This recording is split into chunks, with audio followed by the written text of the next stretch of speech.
The size of that central area that's been worst affected here? It's a rather large area, I think several hundred meters, and there has been heavy damage to the building structure. So a number of significant buildings have been badly affected?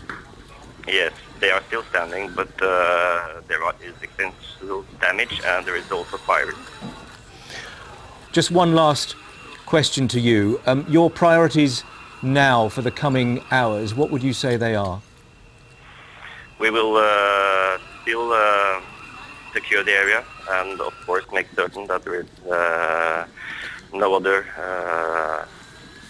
possible bombs in this area, and also the rescue operation will be ongoing for quite some time.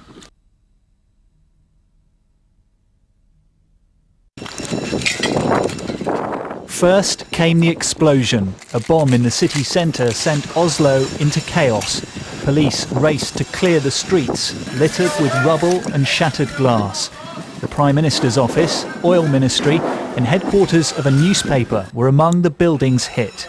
We were sitting at a cafe 1 block away, and it felt like the building were going to fall down over us. It was a loud explosion, and we ran out on the streets.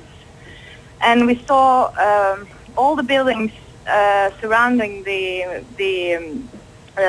main building was totally ruined, and glass was all over the street, and there were people lying there bleeding, and it's chaos.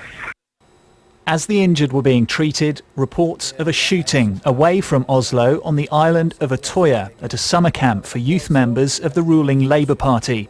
One man has been arrested.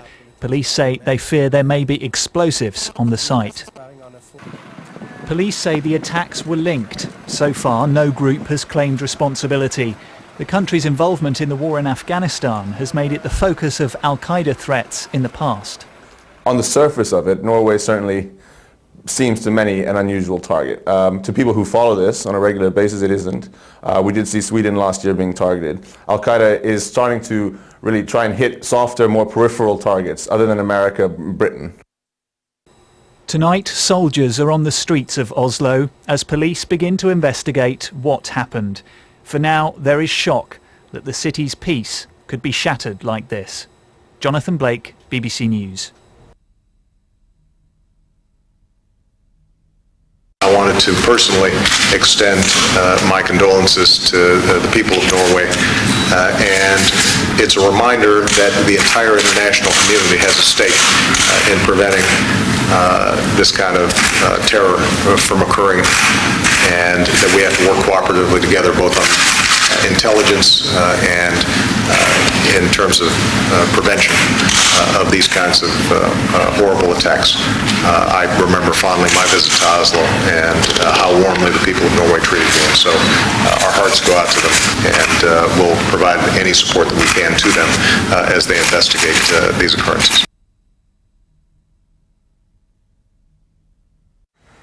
Well, basically the police still are working on trying to get a clear overview over that situation. They have arrested one person, apparently a light-haired man who put a police uniform on and walked around and started shooting people. But we still don't know, we haven't got any confirmed reports about how many people are actually injured or dead, but the reports that we do get that are unconfirmed suggest that there are numerous people. This youth camp gathers over 700 youth this week, and is obviously the Labour Party's youth camp, also the same party as the Prime Minister. He was supposed to go there tomorrow and hold a speech. And we've heard some really horrible descriptions of how people were trying to get away from the scene of that youth camp.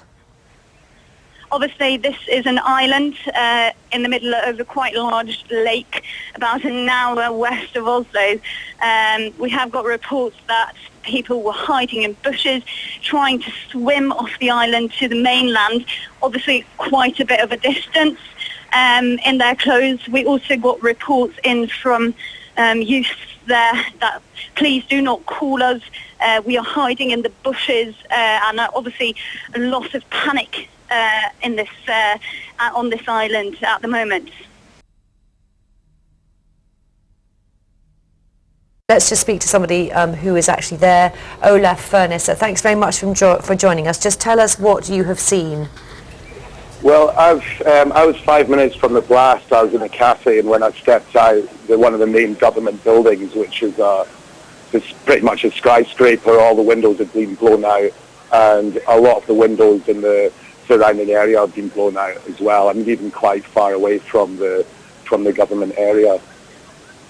Can you tell from what you've been able to see exactly which building was the one where the blast happened? Well, it's quite hard to see. I mean, the first reports I heard from people close by, I know someone with close ties to the governing party. He said that it actually come from behind the government building, but that I could see. But the problem is that was sealed off pretty quickly, and it's on a hill, so it's hard to see what's behind. What I did do was walk around to another area, and you could actually smell the burning from the blast. So it seems that it did actually come from behind the main skyscraper from the government building. Okay, and you say, how far has the blast gone? How extensive is the damage? The damage is mainly from the side I'm on is to glass, so a lot of windows have been blown out. I mean, even in some quite strange places like church clocks, and yeah, strangely enough, others have remained completely intact. So I think now the police are getting around to sealing off streets where there is a danger of falling glass. Olaf, can you give us a sense for people watching who don't know Oslo, a sense of the geography of this part of the capital? Are we talking about the very centre of the city, a very busy part of the city? Yeah, we are. I mean, the government area is very close to the commercial centre, to the main tourist street, and to one or two very big squares as well. So there's a square that gets called the Workers' Square, and when you're standing there, you can see this government building that just had all its windows blown out, and that kind of gradually rises up. So that whole area, I mean, it has been quite brutally hit. What's interesting though is that a lot of the trams carried on rolling, a lot of traffic carried on rolling for about half an hour. It just seems that people were really taken by surprise by the whole thing. I mean, Norway's just not used to anything like this. We can speak to Hans Christian Amundsen, who's a Norwegian government minister, who joins us on the line right now. Let's just talk about the Prime Minister first of all. Is he okay? Yeah, I can confirm that the Prime Minister wasn't at the office at the time of the explosion. The Prime Minister isn't hurt, he's safe, and he is at work by now. Okay, what about you? Were you in the buildings at the time? No, I wasn't in the building, but as you can see, this is as serious as the picture shows us. A serious, very, very serious situation by now. Chaotic. We can see from the pictures. Just tell us about the situation. You think was the Prime Minister's office a target? What do you think the target was? Well, by now it is impossible for us to speculate in any directions. We have to focus on the rescue operation. There are still people in the buildings. There are people at the hospital. We know that this is a situation more serious than the most we have seen in our part of the world. Okay, I'm just trying to, and thanks very much for helping me get some facts here. So you say there are people still trapped in which buildings? I can't go into any details, but as you can see on the TV pictures, there is damage in several buildings, and there is the rescue operation is as difficult as you can imagine by seeing pictures. Okay, we understand that it was a bomb. Do you know what kind of bomb at this stage? We can't speculate in anything about what caused the explosion. By now, the focus is rescuing people. Okay. I appreciate your time. Thanks for talking to us. You talk Bye. about rescuing people. How many people are you trying to rescue? We don't know. We don't know.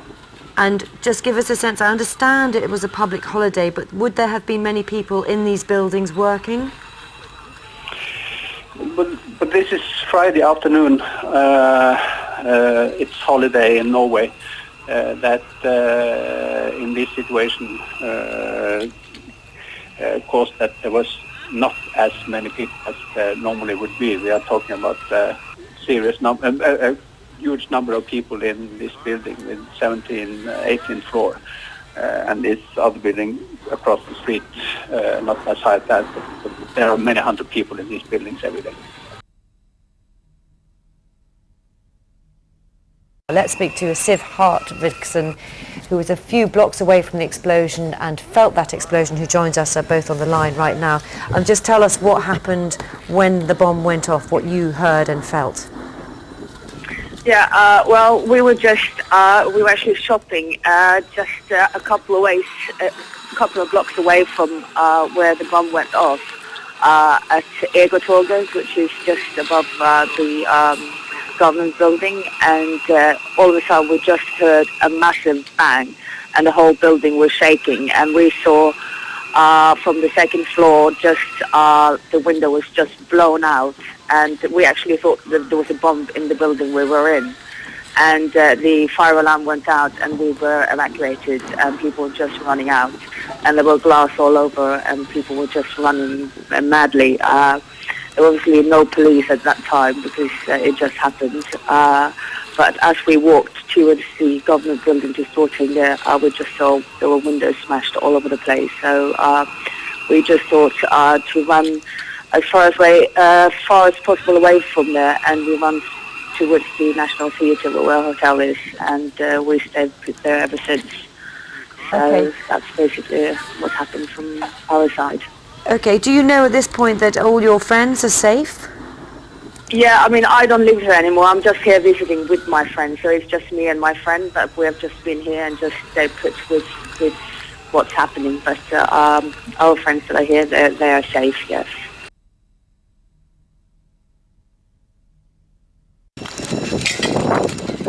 First came the explosion. A bomb in the city centre sent Oslo into chaos.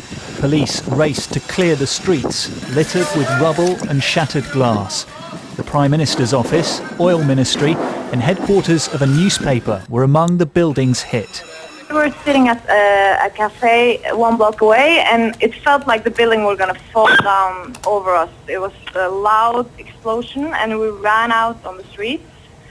And we saw all the buildings surrounding the